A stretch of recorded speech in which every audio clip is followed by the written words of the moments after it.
Awesome. All right, welcome everyone. So where we're going to be diving in is on page 96, and we're at the very bottom paragraph. And so right now we're transitioning into a different part of the chapter, working with others. So 96 bottom paragraph, and just to give a little bit of review of what have we been talking about up until this point. Well, we spoke about the value and the promises. That's what we actually kicked off with, is the promises that come true when we carry this message to others.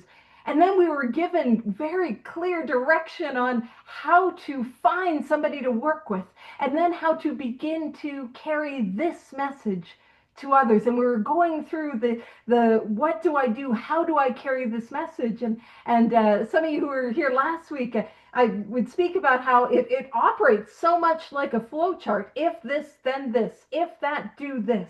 And as some of you might know, I physically made it into a little flow chart. And now what we're talking about is what happens as we're working or taking the actions of the 12 steps together, and we're taking this course of action and we transition into how can I help? And we're talking about helping in some ways that might be outside of the purview of a traditional sponsor. And we're talking about things of the importance of doing this thing. By this thing, I mean working with others diligently. And we're also talking about the importance, or how imperative it is that I put these 12 steps first. So that's sort of where we're transitioning into. So it says, he may be broke and homeless. If he is, you might try to help him about getting a job or giving him a little financial assistance. Now, that's why I wanted it to give us a huge interlude into this part of the thing, because it's like, wait a minute, I got to lend sponsees money? No, no. I mean, I'm not going to tell you what to do, but no, don't do that. Don't do. I can't think of a more surefire way to not see them again. No, no, no, no, no. So I just want to contextualize this a little bit more. What we're talking about is that idea of the alcoholic that we are working with has now taken the actions of the 12 steps and has recovered, is out there making their amends, is building the daily program of 10, 11, and carrying this message to others. And if they are struggling, then could I perhaps offer some assistance? So I want to put that sort of caveat in there. I also want to point out that this book went out into the world in the 1939 and was written in like 37, 38, as the United States was in the midst of the Great Depression, and there wasn't a lot of social safety nets. And so people would have to help each other perhaps more than they do now. So all I'm saying is, yeah, maybe don't lend your sponsee money. I'm not going to disagree with anything in the book, but I'm just going to sprinkle that one out there. And like, genuinely, I'm kind of joking, but like, I'll talk about why, is because it would be more harmful for the sponsee. Because you know that thing when you know you owe somebody money, and then I mean, not you guys are always financially responsible, and you've never owed anyone money when you were drinking or in your addiction, not you guys. But and then you got to avoid them at all costs, hiding in the grocery store. We don't have many mailboxes anymore, but ducking behind mailboxes, that sort of deal. Well, if I lend money to somebody that's in early recovery, that then creates that opportunity for them to avoid coming back because they owe money. And I'm this is just my personal belief. I don't lend money. If I'm going to give money, it's a gift, because I'm just going to get resentful when y'all don't pay it back, because that's been my experience. So that's what I do with money. That's not what the book is telling us. You do you write your inventory. I'm just telling you what's come when I've had to write mine, because I'm a spiritual being. I'm deeply flawed and frequently wrong. Anyone here will tell you. So it says, but you should not deprive your family or creditors of money they should have. And I'm going to point something out. So it's saying, like, hey, don't rush out and try to save the alcoholic financially, especially when you've got to support your family, or you still are making payments on financial amends. And I'm just going to say something that, it just sucks for me, so it's going to suck for you. If I owe money and I'm not paying that money back, and then I'm going spending on things that I want, I'm actually stealing from them twice. Oh, no. I know it sucks. Ugh. Who let me do a big book study? Really, I think it was a group conscious decision. But technically, Steve. So we can take all our complaints to Steve aggressively all at once. And actually, if you're looking to get involved in service, come and bring your complaints to Steve. He'll also have service for you. I'm tying it in already. So, but you should not deprive your family or creditors of money they should have. Perhaps you'll want to take the man into your home for a few days, but be sure you use discretion. Be certain he will be welcomed by your family and that he is not trying to impose upon you for money, connections, or shelter. Permit this, and you only harm him. So let's break this down a little bit. So in those early days, there wasn't like many hospitals did not take alcoholics. In fact, get a history calendar. You'll hear about some of those early days in Akron, Ohio, and Dr. Bob and Sister Ignatius would basically be like, this alcoholic has a lot of gastrointestinal issues. That's why he needs to be in the hospital. It's not to detox off alcoholism. So they would be like lying and trying to sneak the drunks into the hospital because a lot of hospitals didn't want to deal with us. And there weren't as many detoxes and treatment centers and sober living places that were available. So there really was that, like, you might have to take them into your home. That happens less now, but I do know people and I have friends who have done that. But what is the key? Use discretion. Discretion. So, and here's why. Because yes, Corinna's putting in her Christmas list. She'd like a 1930s dictionary for Christmas. And who wouldn't want one of Bob's calendars? Just tying everything in. Put it in. It's a great stocking stuffer. Oh, I don't know. I'm like this. I actually do. I've done a whole lot of inventory. We've had a look at me. So it says, be certain he will be welcomed by your family. So again, when we're thinking about helping people in some of these ways, it is about using our discernment. And I use that word discernment quite a lot, which is to say using our judgment without being judgmental. And to make sure that we are considerate of our family members. And that is going to be a theme that we're going to see in some of these later chapters as we continue on. And when it says that to make sure that he is not trying to impose upon you for money, connections, or shelter. So make sure that the person is not just trying to get a place to stay, trying to get some money, trying to get a job so they can get whoever off their back. Because if we do that, we harm him. And this is how we harm them. You will be making it possible for him to be insincere. You see, if I'm offering anything other than the spiritual, like how do I phrase this? What I have to offer more than anything else is the spiritual awakening that happens as the result of the 12 steps. Because if I'm working with an alcoholic or I'm working with an addict and they get that, everything else will fall into place. It really will. That is the most important thing that I can offer. And what we're going to see as we continue on is if the alcoholic or the addict or the sponsee is saying, no, I need you to help me with grocery shopping, or I need you to help me with finding a job, or doing my resume, or doing my hair, or I don't know. They wouldn't ask me for that. I've sponsored some hairdressers though. But if they're asking me to do that, I'm aiding in their destruction. Because if I understand the illness as it is outlined in this book, what this illness is describing is an illness where I cannot ever safely drink or use or engage in what addictive behavior brings you to this all-inclusive study, because I have this allergy of the body that once I start, I cannot stop. And I go until I burn my life to the ground. But I also have this obsession of the mind. And I have a thought that kicks in when I am sober that tells me this time will be different. It tells me nobody will ever know. It tells me I can just get away with it this one time. And I have a thought that will take me back again and again and again. And so if I know that what I need more than anything else is to stay sober, but I can't stay sober, I see the necessity with which I have to find our solution, find that spiritual awakening. And how we get that is the 12 steps as outlined in this book.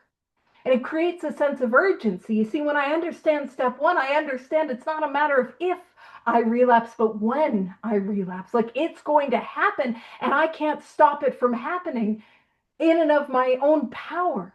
I've got to find a power that is greater than me. Again, that creates that sense of urgency. But if I know the clock is ticking, if I know the race has begun, and I start wasting time trying to but I got to do macrame, which I'm not shading macrame. I know that that is outside of my skill set, and it's a delightful skill. But if I'm focusing on macrame, if I'm focusing on, I got to get the relationship back, or I got to get into her, I can't get sober until I get into a relationship. I can't get sober until I get a job. None of those things could keep me sober before.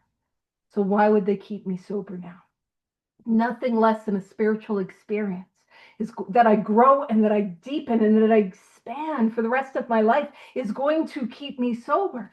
And so in that way, you may be aiding in his destruction rather than in his recovery. And it's an important reminder for me in that regards. So again, I'm not lending people money. And part of my continued amends is, I made the direct amends, but continuing to demonstrate the change is not having a bunch of alcoholics and addicts live in the house, because that was a problem before, like back in the day. So I don't do that. But when somebody comes and brings me problems, I might want to try to fix their problems or become their therapist. But I want to be very clear that if I have a sponsee that is bringing me problems, I'm not ignoring their problems. Those are real problems. But it's not my job to fix them. It's my job to offer these 12 steps. So if it's man, I can't stand what's going on in my sober living house. Wonderful. That sounds like a resentment. Let's write some inventory on it. Or I'm absolutely terrified I won't be able to find a job. I hear you. It's tough, and it's maybe a tough job market. And I get that. Let's write some fear inventory on it. Or I don't know I was offered 2 jobs. I don't know which action to take. All right, let's sit in prayer with it. Let's meditate. Let's maybe write some fear inventory about picking the wrong one to offer that. But sometimes I just want to be the person. I don't actually. It's been years. It's been years where I'm I do not want to be the person that gets vented at. It does not work for me. Yes, exactly. If only there was a way of life that would solve all my problems. Yes, and that's what I need to be clear on, is offering this way of life that works, because it works. So, and now is where we're going to see a lot of this non-dual consciousness, which is to say where 2 things at the same time can be true. Oh, we got a line on a dictionary for Corinna. Get your Christmas shopping in. Alrighty. Alrighty. So it says, never avoid these responsibilities, but be sure you are doing the right thing if you assume them. So the right thing is often timing. The right thing is often discernment. The right thing is often, okay, are they, making their amends and sponsoring others and praying and meditating? Are they doing this thing, or are they trying to use these things as excuses to not do the work? So, but be sure you are doing the right thing if you assume them. And then this is an important line. Helping others is the foundation stone of your recovery, which is an interesting thing. And it kind of goes a little counterculture to what we might hear in the rooms. So what it's saying is helping others is the foundation of my recovery. The foundation of my recovery is all 12 steps. Yeah, you got it highlighted. Amazing. Now that's the thing, is I would hear for a long time steps 1, 2, 3. That is my foundation. but I can't have a foundation. At least this is my experience. If yours is different, you're right, I'm wrong, but I have a lot of fun over here. Come join me being wrong. But if steps 1, 2, 3 is my foundation, I don't understand how I could have a foundation and I will relapse. That's not a good foundation. Uh-oh. Uh, Step 2 is there's a solution, but I don't have it yet. And step 3 is a decision that I am going to like hustle my bustle, which is the clinical term. I'm gonna like quickly, thoroughly go after the course of action that will take me into the solution, but I haven't done it yet.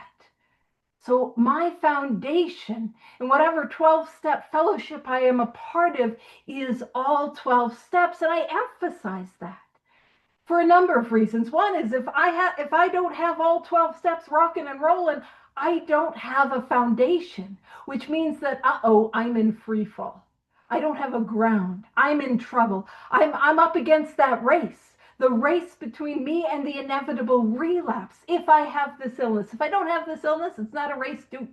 Do as we wish. But if I've got this thing, it's a race. The other that can be really important is if we're somebody that has been relapsing and we've been in and out and in and out and in and out and struggling, and we're like, I don't know what is wrong with me. It's important to then understand what is the foundation.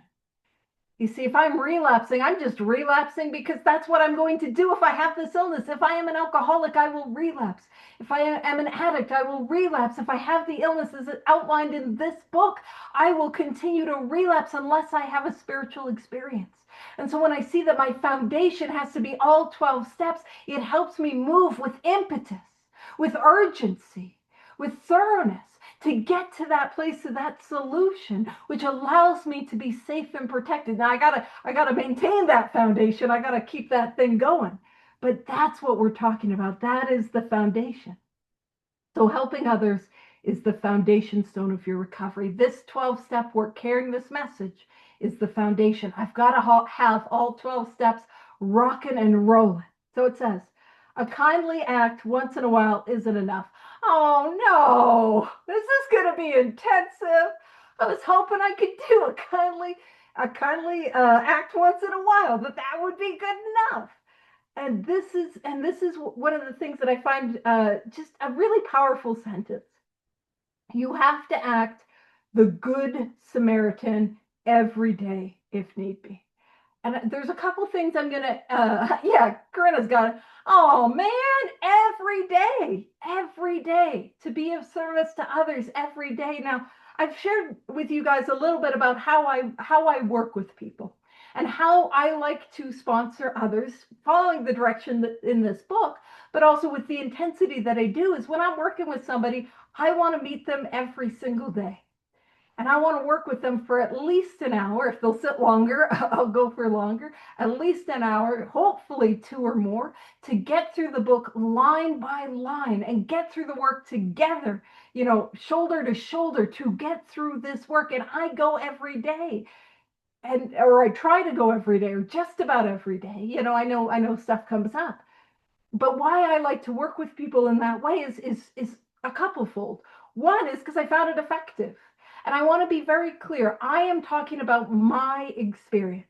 If the way you are sponsoring others looks different and it's effective, amazing. Don't do what I'm doing. What you're doing is effective. Like, I'm not trying to tell you what to do. I'm trying to show you what I do. And when I was working with people once a week, I wasn't able to find it effective. Other people do.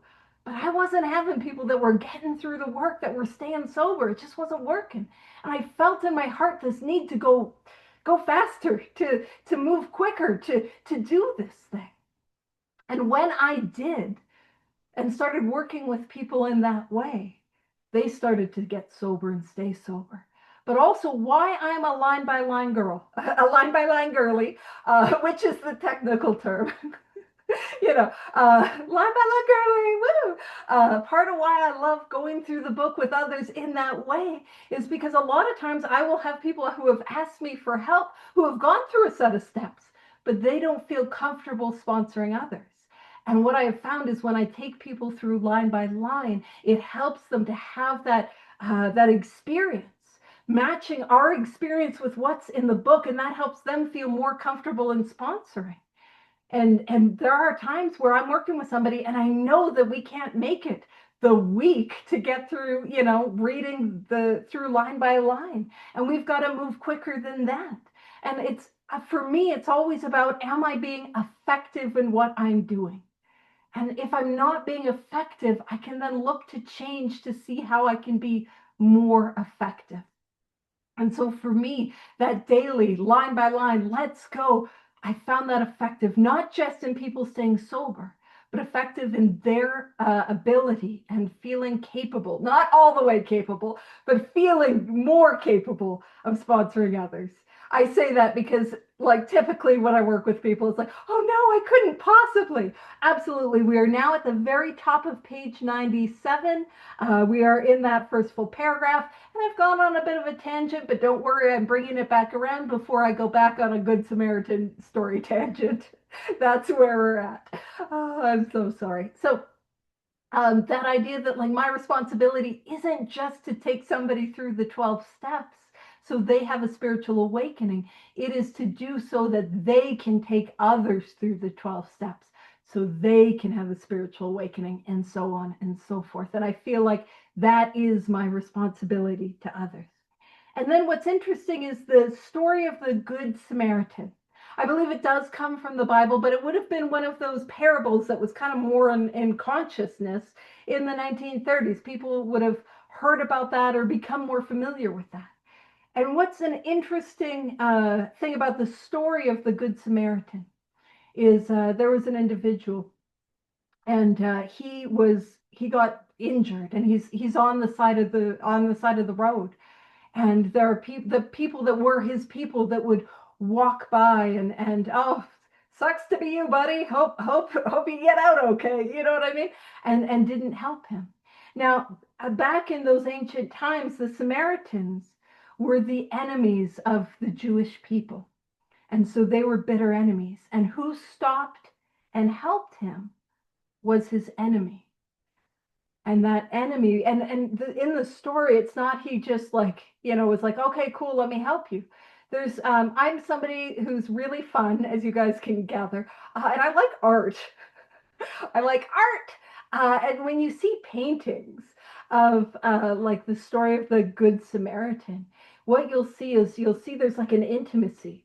There's the Samaritan will be picking up the injured gentleman and, like, helping him on the donkey, and, like, there's an intimacy there. And then I guess in the story, he took him to an inn and was like, hey, I'm going to pay this bill, you let him recover, I'm going to be back, and, like, anything extra, I'm going to be there, and I'm going to pay that.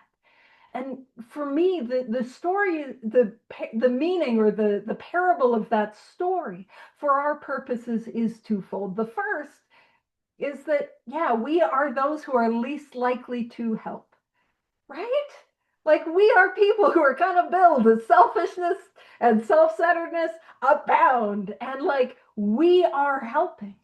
But also, the helping isn't meant to be a dispassionate, go figure it out, in my experience. Let me sit with you in the trenches. Let's write that inventory together. Let me sit with you. Let's make the amends approach together. Let me help you with that. Like, that intimacy in it. So that for me is really what it's telling me about the parable of the Good Samaritan, or the meaning that I find that is applicable to us. So it says, and this is now what actually Howard, if he's still here, will call the 12 inconveniences. So we kicked it off with the story of, like, hey girl, it's gonna be inconvenient. And now what we're doing is we're diving into what Howard calls the 12 inconveniences. I will give credit. I just want to point us out. I will give credit. It may not be APA or MLA style, but you'll get your credit. And so it says, it may mean the loss of many nights' sleep. We can hold our experience up to the light of working with others. Has it been a little inconvenient? Have I been working with others and, like, having to deal with stuff at crazy hours? It says great interference with your pleasures, interruptions to your business. Have I had to go and help others when it has been inconvenient? Yep. It may mean sharing your money and your home. So less that in my experience, but yeah, there are like times I'm giving my time, I'm giving my effort, I'm giving my energy. It may mean sharing your money and your home, counseling frantic wives and relatives. And yeah, sometimes I do get calls from family members, and it's a reminder that if they're calling me, they need help. How can I be helpful to them? How can I be of service to them? Um, Innumerable trips to police courts, sanitariums, hospitals, jails, and asylums. So many, many, many, many trips to court, to the psych ward, to the emergency room, to detoxes, rehabs, absolutely. And I'll tell you my favorite story about going to court. I had a sponsee that was she was on parole, and she had picked up some new charges, and so they were having to deal with those charges, and myself and some other 12-step members went to be supportive. And I will tell you, it's a lot easier to hang out in court when you don't have the title of defendant. I was having a great time. I was in for the drama, and I was in for I was having my Law and Order moment, like dun dun. And there's a guy, and he was in the little box, and they were dealing with his case, and he's like, just started on my step 4. You got to be real quiet in court, but we had the mini little golf claps, like, yeah, you started on your 4-step guy. We're rooting for you over here.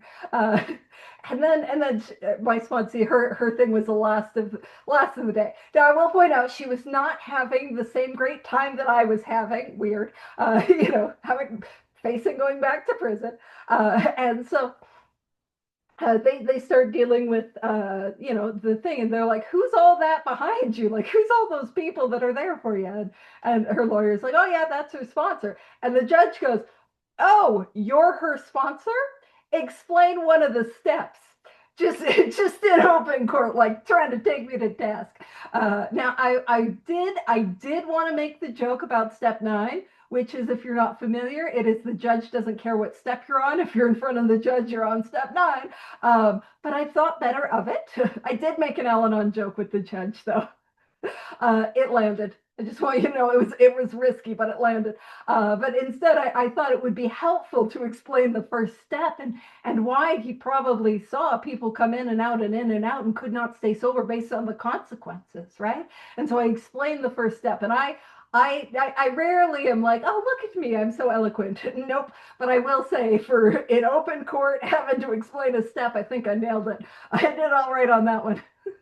So that was my favorite court experience. And I will say, the judge was lovely. He was like, we're going to defer it until your parole is done, because it was only a couple more months. And he's like, what I'm asking is that I see you go to school or get a job in between that time. And I had a great time. It was so lovely. Anywho, that was my court experience. You let me know if you need me for any court stuff. Clearly, I'm not. Many of you guys are like, absolutely not. Nope.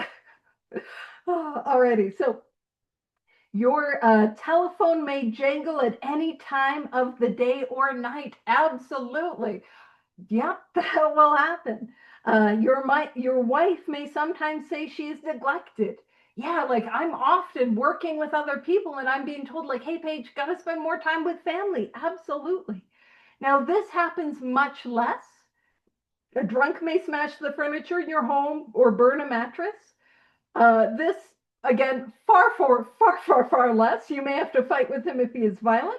Again, lately I do all my sponsoring on Zoom, so nope. But also, I'll tell you, that's very, very, very rare. We're also talking in a lot of cases in those early 12-step days where you're getting called to a 12-step call and the drunk is still wet. And by wet, I mean still drinking, or the addict is still using. More often than not, we meet our sponsees in the rooms, and they're typically even already sober. So much less today. Sometimes you will have to call a doctor. Yes, sometimes there are times where we need to call an ambulance. I've had to make 911 calls. I had to make a 911 call with somebody that I was working with, because she was like overdosing on the Zoom call, and I'm like, oh, I'm just gonna have to make a call. Be right back. So, yep. And then it says, and administer sedatives under his direction. Absolutely not. No, no. Do not give your sponsees drugs. No. I know, shocking information. What? Do not do it. No. No, absolutely not. But again, what is the equivalent? Sometimes we're going to have to take them to detox. We're going to have to drive them to detox. We're going to have to, you know what I mean? Take them to the hospital, get an ambulance for them, that sort of thing. Do not give them drugs. I'm just going to be real clear on that already. Another time you may have to send for the police or ambulance. Absolutely. There's times we need to do like welfare checks or we have to call an ambulance. I've had that experience. And it says occasionally you will have to meet such conditions. You know, we kick it off with these like absolutely powerful promises. And now we have a look at some inconveniences. But what I will say is that those things are not that common. And the more that I've become effective, and I'm not saying I am fully effective or I'm the best sponsor, but the more that I've been clear about what I'm able to do, which is take people through the 12 steps and what I'm not, the less there's been a lot of that chaos. And the more I've been effective in carrying that message. And the more that I'm able to say, like, hey, if you want this thing, let's go. And if they're like, nope, I'm like, okay, you know, the less chaos there is. And so, but what it's kind of pointing to is that idea of like, hey, guess what? We're dealing with sick people. We're dealing with people who, without question, have a terminal illness. And there are going to be times where it is tough. And there are going to be times when, yeah, where there are consequences in their lives and it is hard and it is serious. And that doesn't mean you're not doing a good job. And that do you know what I mean? Like it's giving us that sort of information that like, yes, prepare yourself. We will be inconvenienced, but promise it'll be worth it. So it goes on to say, we seldom allow an alcoholic to live in our homes for long at a time. So it's not a good idea to be like letting them live with us for a long time. It is not good for him, and it sometimes creates serious complications in a family. Yeah, it would be, you know, if you think about a typical nuclear family that they might have, like, a couple and their kids, and then and then Joe the drunk. Well, actually, Dumpster Joe the drunk, because we all got nicknames, or Larry the crackhead, that's just living there. And listen, I love Larry. He's the best. If he's doing this thing, he's going to be transformed into a brand new human being. But sometimes he's going to leave his socks on the floor and not do the dishes. And then that's going to create those complications. So again, it's that idea of like, let's be mindful of everyone involved. Now, this bottom paragraph on bottom of page 97 is a paragraph that we're going to come back to again and again and again, especially as we go through the later chapters, Two Wives, Family Afterwards, Vision for You, and of course, Two Employers, but less coming back here for Two Employers, far more for Two Wives, Family Afterward. It says, though an alcoholic does not respond, there's no reason why you should neglect his family. And I just want to point out in those early days, we would have met them through their family. So in 2025, we mostly meet them in the meeting. So we might not have access to their family. We might not have their family's numbers or a way to contact them. But that was the idea, is that this way of life would be offered to the family members, even if the alcoholic is not wanting to get sober, is not open to sobriety. And I've shared this story before, but I think it had a powerful experience in my life. It was powerful for me, so I'll just share it with you. This was before I had a problem. I was not an alcoholic, nor was I a drug addict. It's weird that you think so. And I could get my stuff under control if my boyfriend wasn't drinking and using drugs alcoholically and like a drug addict. I mean, he's the problem. And he needs to get his stuff together. But don't look at me. And let's also ignore the 16-year age gap and him drinking and using that entire 16-year age gap. Let's just not look at that. Little like blinders of denial that I had on. It was great. Little things like that. And he had gotten a sponsor and then promptly done no work with his sponsor and relapsed. I am shocked, as I'm sure all of you. And then he's off on a tear and I don't know what to do, so I call his sponsor. There's no codependency over here. No, no, no, no, no. I'm codependent. Anyway, I call his sponsor, and I'm like, dude, he's off on a tear. Can you help? And God bless this man. I still remember what he said. He said, Paige, you are the one that called. You're the one that needs help. And that was so important. I was the one that was asking for help and I needed that help, but I could not see it. And even if I wasn't an alcoholic or a drug addict, which I wasn't, even if I was just the codependent girlfriend, and not even codependent, one of us has got to be responsible. And he's so irresponsible, I need a hoot of crack. Just painting a picture of what was going on in my life at the time. I needed help. I needed help. So it's saying, like, offer that help. It goes on to say you should continue to be friendly to them. The family should be offered your way of life. And I realized there was a thing in the chat. Are these the 12 inconveniences? So no, the 12 inconveniences are just on that first paragraph of 97. And it sort of ends at the end of occasionally you will have to meet such conditions. So the family should be offered your way of life. And what we always want to emphasize is way of life, way of life. These 12 steps are not a set it and forget it deal. These 12 steps are a way of life, how we live our lives.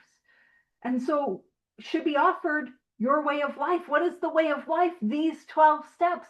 So we would offer these 12 steps for the family members, for the loved ones, for those who are affected by the alcoholism or by the drug addiction, but yet those who did not take the drink or the drug. And it says, should they accept and practice spiritual principles? So what is practicing spiritual principles? Now, again, I'm going to be not actually that controversial because I'm riddled with the fear that you won't like me. But only a little bit controversial, which is to say, for me, the principles are not these nebulous concepts that sort of float around like hope and faith and tolerance, because I can't grab a hold of them. For me, the principles are the tangible actions of the 12 steps because I can practice those. So when it says, should they accept and practice spiritual principles, which is to say, practice these 12 steps as a way of life, there is a much better chance that the head of the family will recover. And this is a theme that we're going to see. If I have somebody in my life that I want to help, whether they be a sponsee, whether they be a family member, whether they be a friend or a colleague, but maybe they're not open to the 12 steps. The best thing that I could possibly do is be a powerful demonstration of this way of life, to demonstrate the change that has happened to me as the result of these steps. So that is why, if the alcoholic continues to drink, the best thing that the family members can do is work a kick butt program, work these steps like their life depends on it, because it does. Al-Anons don't have, or co-anons or nar-anons don't have the same fatality rate that we do, but make no bones about it, it can be just as fatal for them. And it looks like things like heart attacks from all the stress, suicide. It looks like staying in domestic violence relationships.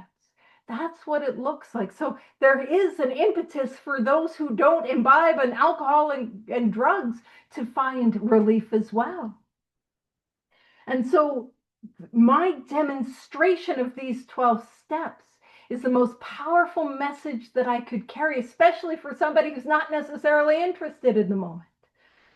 It's not with what I say, but how I live. And that's what we're talking about. It goes on to say, and even though he continues to drink, the family will find life more bearable. So even if the alcoholic does not find recovery, even if the addict does not get well, these 12 steps are a way of life which answers all our problems. It might not change the external circumstances, but it changes how I show up internally. It changes the posture of my heart. It frees me from the bondage of self and often the delusion that I have control over things that I don't have control over. And so if I can do this, work these 12 steps, man, like with vigor, with intensity, with velocity, that's going to demonstrate a change.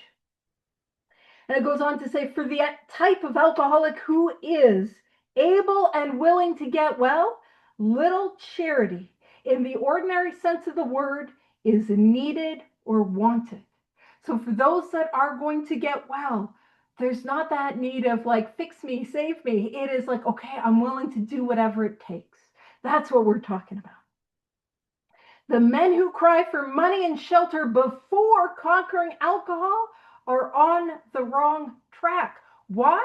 Because I couldn't stay sober when I was living in a house.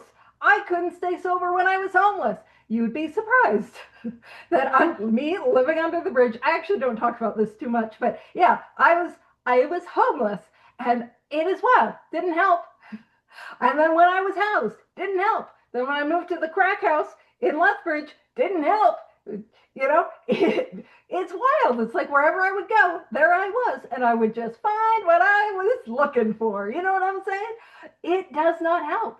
And when I had no money, I was getting drunk and high. When I had money, guess where that was going? Drunk and high. So money and shelter cannot keep me sober. So when I'm saying I can't do the work until I get those things, we're not acknowledging that of course, it's incredibly stressful to not know what a housing situation is going to be. It's incredibly stressful to be in a financial strait. But here's my experience is I don't tend to get those things sorted out when I'm drunk and I'm high. That's just my experience. I'm not good at filing out like employment applications while I'm loaded. I am good at picking bottles, though. I will tell you that. I am a good, but back in the day, I was a good bottle picker. Alrighty, focus. So that money and shelter before conquering alcohol are on the wrong track. Nothing less than a spiritual experience can keep me sober. So I've got to focus on getting one of those through the 12 steps. And it goes on to say, yet we do go to great extremes to provide each other with these things when such action is warranted. So already there we see when such action is warranted. So if we got somebody that is going after it, is making their amends, growing in 10, 11, and 12, doing that, like there's a difference between that person and being like, okay, let me see if I can help you find a job.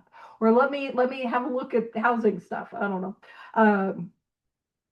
Versus, no, I can't read the doctors, I can't do my 4th step. We see that differentiation. And it says, this may seem inconsistent, but we think it is not. And we're beginning to see where it's not about inconsistency. It is about the time and the place and when. And that's what we're going to talk about in this next paragraph. So it says, it is not the matter of giving that is in question, but when and how to give. So it is not about giving. Like I am called to give. My very life, page 20, my very life as an ex-problem drinker depends on my constant thought of others and how I might help them meet their needs. And like, what do they need? A spiritual awakening is the result of the 12 steps. But there are times when I'm able to offer maybe a little bit more than that or offer different things, but it is when and it is how. And it says that often makes the difference between failure and success. Now, please know that I have made mistakes. I haven't made all the mistakes that people can make in sponsoring because I've never been romantically inappropriate with a sponsee. But I've made a whole bunch of or I've lent the money. So those two, I haven't done those two, but like every other one I've made, I've made mistakes with sponsees. I've done it wrong. So that idea of like, when it talks about that makes the difference between failure and success. I learn through mistakes. I've become more effective in my sponsorship because I was seeing what was not working. And I had to do what wasn't working to learn what was. And I'm just saying that because, like, we're none of us, I am not a perfect sponsor. I don't want to, like, I'm sure you guys are like, yeah, girl, we know that is apparent. But I am not a perfect sponsor. I make mistakes. I do things wrong. Like, but I learn. And you don't have to be perfect to be a sponsor. You can make mistakes. You get to make mistakes. And actually, I'm off on this tangent. So often people are like, I am afraid to sponsor because what if they ask me a question and I don't know the answer? You don't have to know the answer. What a beautiful message to say, you know what? I don't know. If it's okay with you, can I take it to my sponsor? And you know who does have the answer? Not necessarily my sponsor. But you can give him a call and you could ask. He might. But God has the answer, and that's who I take them back. You know what I mean? I take them back to God. And so that idea that makes often makes a difference between failure and success. Please know you're not a failure if you're struggling with sponsoring others, or we're just learning. And if I can stay humble and open and willing to try to do better and to learn, man, that's perfect. That's, and the more people I work with, the more experience I have. Absolutely.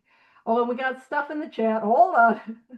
So it's yeah, we don't have to be a perfect sponsee. Yeah. And here's what I'll say when I work with sponsees, I'm like, if you can just be honest with me, I can meet you there. Like, if you can tell me I'm afraid to do it, wonderful. I can work with I'm afraid. We'll do some fear inventory. We'll talk about different ways to approach what the thing is that we're afraid of. Absolutely. But I can't be a help to anyone who no shows me, because if you don't show up, I mean, how do I help, right? Yes, and as Scott says, the biggest relief when I started sponsoring people was realizing I didn't have to be Google. Absolutely. I don't have to be Siri or Alexa. Uh, you know, Alexa, please explain what is the root of my problems. And I don't think she's going to say selfishness, self-centeredness. I think she's going to be like, sorry, I didn't get that. Probably. I don't have to have the answers. I just have to have my experience and a willingness to, like, okay, let's see how we can apply these steps to this situation. Absolutely. And it goes on to say, the minute we put our work on a service plane, the alcoholic commences to rely upon our assistance rather than upon God. And that might seem like a little bit of a confusing sentence. What do we mean, putting our work on a service plane? I thought I was supposed to be of service. And you just went into this, description of what of the artwork of the Good Samaritan. Like, what do you mean I'm not supposed to be of service? What we're talking about is when I make myself a higher power in the relationship, so responsible to fix and manage and save and cure, they're going to rely upon me instead of God. So my job is to take them back to God. And please know that I've done that, because I'm codependent as heck. Absolutely. I got to have like an Edna Mode moment, like, all the time, where it's no capes, no capes. I want to put on my cape and I want to save the day. No capes. No, I got to take their hand and put it in God's hands. God will fix it. God will. And again, I'm not cold or heartless, because if somebody's like, I don't know, I don't have food. You know what I have? I'm really good at Google. I have a degree in Google. Well, it's a Bachelor of Science in Network Communications Management, which is a degree in Googling things. And so I can find food bank resources, and I'm really good at finding things. And so if somebody's struggling with that, I can look that up for them. But I want to make sure we're doing the work together, the 12-step work together, because I am a terrible God, as I discovered when I looked at me trying to run my life and the whole show in step 3. I am a very ineffective higher power. So it says, the minute we put our work on a service plane, the alcoholic commences to rely upon our assistance rather than upon God. He clamors for this or that, claiming he cannot master alcohol until his material needs are cared for. And this is my favorite sentence in the book. I have it on a hoodie. I should have planned to wear this hoodie today. I didn't, but I got a hoodie that says nonsense, period. Exactly. It's the shortest sentence in the book. One word sentence, nonsense. Where it's, yeah, and it's one of my favorites. And I will say, yeah, obviously, amen, nonsense. Yeah, those are the shortest ones. I will say, I'm not somebody that would go in and be like, let me change the book. I do wish that it had an exclamation mark, not a period. I think that would have been the punctuation, piece de resistance. But we get what we get. We don't get upset, or it's okay to get upset. We just got to write inventory on it. Alrighty. So when it's saying he clamors for this or that, claiming he cannot master alcohol until his material needs are cared for, the nonsense is the ringing truth that we could not master alcohol when they were cared for. My sobriety does not depend on things that are happening outside of myself. My sobriety is contingent upon my dependence and my relationship with God or a higher power or the creator or the spirit of the universe. So nonsense. Some of us have taken very hard knocks to learn this truth. Job or no job, wife or no wife, we simply do not stop drinking so long as we place dependence upon other people ahead of dependence upon God. And that is an important line. And that has been my experience. I'm somebody, it's annoying because I don't really want to talk about it. But you know, when you keep getting that, you get those nudges, it's like, girl, you're gonna talk about it. And I'm like, I don't want to. So I'm gonna do it. So my experience is some of the most painful things that have happened to me in my life. Not all of them, because listen, there's not good things happen to, an 18-year-old living on the streets of Calgary or living in a crack house or, doing some of those things. But some of the most painful things that have ever happened to me in my life have happened to me in sobriety. And I remember I came to the rooms of 12 Step with some reservations, which were not dinner reservations, but were if this happens, I could not stay sober. One of them was breaking up with the ex. If he leaves, if we end a relationship, I can't stay sober. It's easier without him. It's great being single. Love it. I was like, whoo, that's a relief. The other was if I didn't graduate university on time. And I don't like talking about this, but a week or two before, it was like literally 2 weeks before I was supposed to graduate university, I very suddenly developed a very serious neurological disorder, which left me for the past well over 10, it's got to be like 14 years, coming up 14 years, in the use of a wheelchair. I had to learn how to read again. In sobriety, which I always make this joke. I don't need any sympathy for that, but I do want you to know that does mean I had to learn how to say anonymity in front of all of y'all twice, and I do think that deserves a gold star. Anonymity, you get all the punctuation and all the pronunciation with that one. And I had periods of time where I was very, very, very, very sick, and I lost. I can't even tell you all the things that I lost. And if my sobriety was contingent on external circumstances, I would not be sober. Our sobriety gets to be, thank you for the gold stars. I see you. My sobriety gets, not that I don't appreciate the hearts, I also see that, and that's very sweet. But my sobriety is contingent on something deeper. And this next line, and this is what we're going to end on. I might go a minute or two over. Please bear with me. When it says, burn the idea into the consciousness of every man. And this is the hill that I die on. Every man, every person here, that we get to burn into the consciousness of you. If you are here today, this is what I want you to know, beyond a shadow of a doubt, that you can get well regardless of anyone. That recovery is available to you. Yes, you. That's what it's saying. And it says the only condition is that he trusts in God and clean house. That is the only thing that is asked of me. And how do I trust in God? Well, I take a series of actions, the 12 steps as outlined in this book, that I don't like, that I don't believe in, that I don't think is going to help, and I clean that house anyways. I do that 4 through 9, even though I don't want to. And I do it quickly and thoroughly and to the best of my ability. And then I keep that energy going. And I do that in 10 and 11, and I carry that message to others in 12. And if I will do that, I will get well. And the promise is, if you do that, you will get well. This thing is available to everyone. And that is the message that is on offer for each and every one of us. So what I'm going to do is I'm going to leave it there. Hopefully that was burnt into your consciousness. If not, anyone got a lighter? We want to burn that to the consciousness. But next week, guess what we're going to talk about? Relationships and recovery. Eileen's got the lighter. Relationships and recovery. So we'll dive into that next week. And what I'll do is I'll stop the recording and we can all wrap up with the serenity prayer.